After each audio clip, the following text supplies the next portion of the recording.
Patok proyek pembangunan jalan tol ditancapkan di seluruh kabupaten kota yang dilalui proyek ini.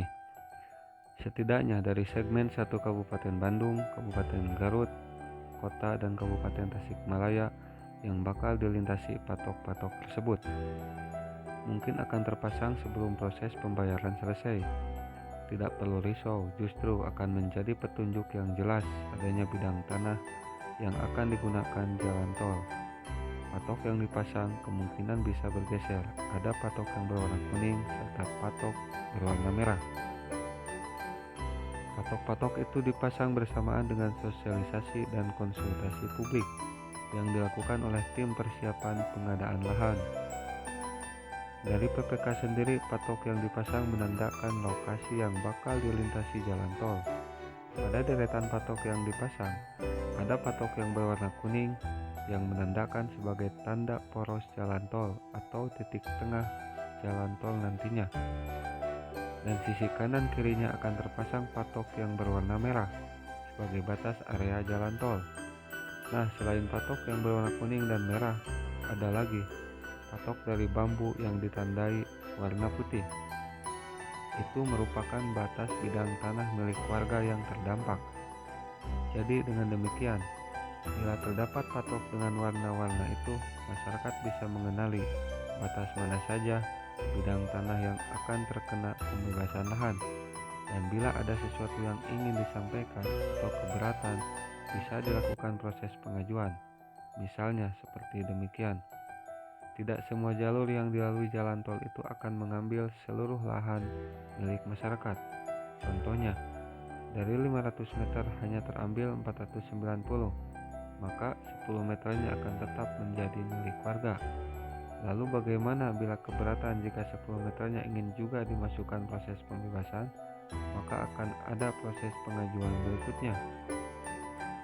Nah, dengan adanya patok-patok ini, sekiranya akan mengetahui lahan dari tanah yang dimaksud sampai batas mana, karena patok-patok yang berwarna merah yang mungkin sudah terpasang masih bisa bergeser, terutama bila hal-hal yang sudah diajukan oleh masyarakat diakomodir oleh pelaksana proyek.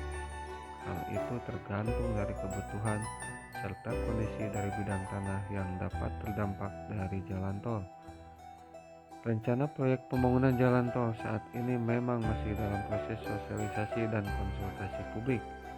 Selama konsultasi publik belum sampai ke pembicaraan ganti untung. Konsultasi publik itu menyampaikan rencana pembangunan. Setelah proses ini, ada penetapan lokasi atau penlok. Dalam artian setelah konsultasi publik tidak ada keberatan. Kemudian ditetapkanlah penlok. Selanjutnya dilakukan appraiser atau penilaian. Dan setelah itu baru kemudian bicara masalah ganti rugi dan pembayarannya.